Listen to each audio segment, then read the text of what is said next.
আসসালামু আলাইকুম, দিবানিশি গল্প ব্লগে সবাইকে স্বাগতম। আজকে ঈদের দিন, আমি আর আম্মু এই যে একই রকম ড্রেস পরেছি। তোমার কেমন লাগছে ঈদের দিন?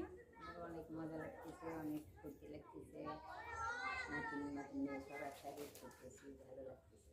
এই যে আপনারা এই ড্রেসটা কেনার সময় দেখেছিলেন, এটা আমরা টেলার থেকে বানিয়েছি, বেশ ভালোই বানিয়েছে।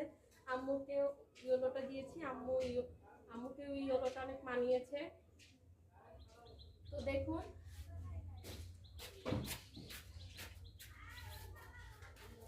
ঈদের দিন বোম না ফুটালে কি হয়? আমরা বোম নিয়ে এসেছি, আজকে বোম ফুটাবো।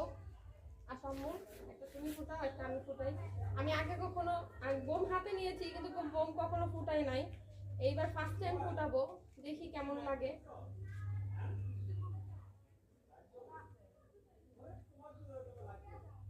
মাথায় ধরে যা চেঙা দিয়ে ফেলে দিবে, ধরলেও খাবার লাগা ধরে নেই, চেঁচে ফুটে আসবে।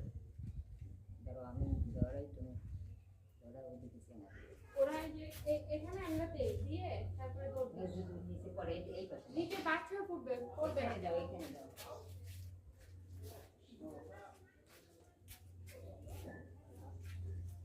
দেখা যাক, প্রথমবার ট্রাই করলাম, কিন্তু বাতাসের কারণে হচ্ছে না। গ্যাস লাইট আনলে বেশি ভালো হতো। গ্যাস লাইট দিয়ে বাতাস আবার দেখাই যায় না।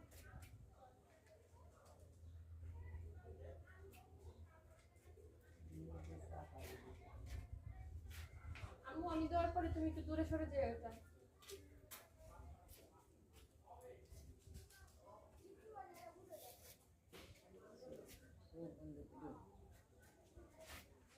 ও